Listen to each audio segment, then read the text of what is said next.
Join me as I challenge myself to secure my online presence using everyday cybersecurity essentials. Let's see how well I can protect my digital life. In today's digital age, it's more important than ever to protect ourselves online. With so much of our personal information floating around the internet, it's a treasure trove for cyber criminals. From online banking to social media, our digital lives are constantly at risk of being compromised. But the good news is that by taking a few simple steps, we can drastically reduce the risk of becoming a victim of cybercrime. When it comes to online threats, phishing is one of the most common and dangerous. Scammers will send you fake emails or messages that look legitimate, but are actually designed to trick you into revealing sensitive information like passwords or credit card numbers. And with the rise of social media, phishing scams are becoming more sophisticated and harder to spot. Identity theft is another major concern, where criminals will steal your personal information and use it to open new accounts, take out loans, or even commit crimes in your name. And then there's malware, malicious software that can infect your devices and steal your data or hold it for ransom. We've all heard the horror stories of people who have lost thousands of dollars or had their identity stolen due to cybercrime. And it's not just individuals who are at risk. Businesses and governments are also vulnerable to cyber attacks. The truth is, no one is immune to the risk of cybercrime, but by taking the right precautions, we can protect ourselves and our loved ones. In addition to phishing, identity theft, and malware, there are many other online threats lurking in the shadows. From ransomware to spear phishing, the list of potential dangers is long and scary. But instead of living in fear, we can take control of our online security and make ourselves a harder target for cyber criminals. Strong passwords are a great place to start.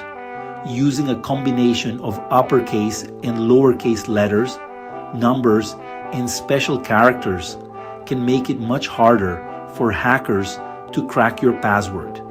And with password managers, you can generate and store unique, complex passwords for every account. Two-factor authentication is another essential tool in the fight against cybercrime. By requiring a second form of verification, such as a code sent to your phone or a biometric scan, you can make it much harder for hackers to gain access to your accounts. Safe browsing habits are also crucial in protecting yourself online. Avoiding suspicious links and attachments, keeping your operating system and browser up to date, and using a reputable antivirus software can all help to prevent malware infections. And by being cautious when using public Wi-Fi, you can reduce the risk of your data being intercepted.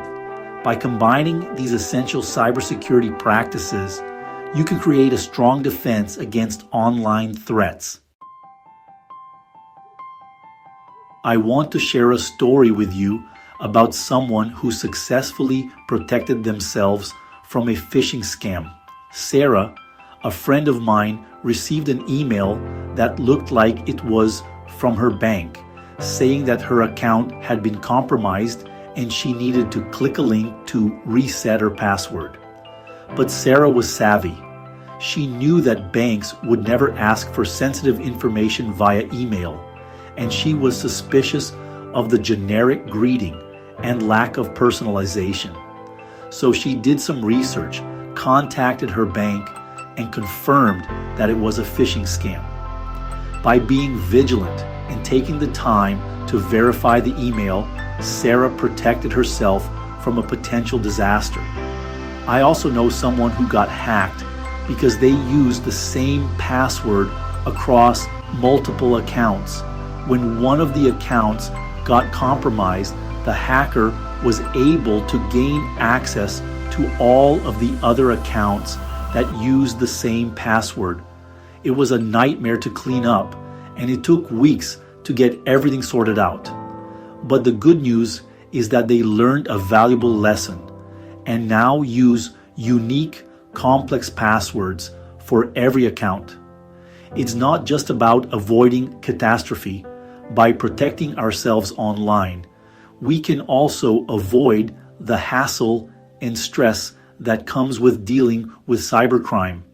And by taking control of our online security, we can have more peace of mind and confidence in our digital lives. In conclusion, protecting ourselves online is a critical aspect of our digital lives. By understanding the common threats we face, implementing essential cybersecurity practices, and staying vigilant, we can drastically reduce the risk of becoming a victim of cybercrime.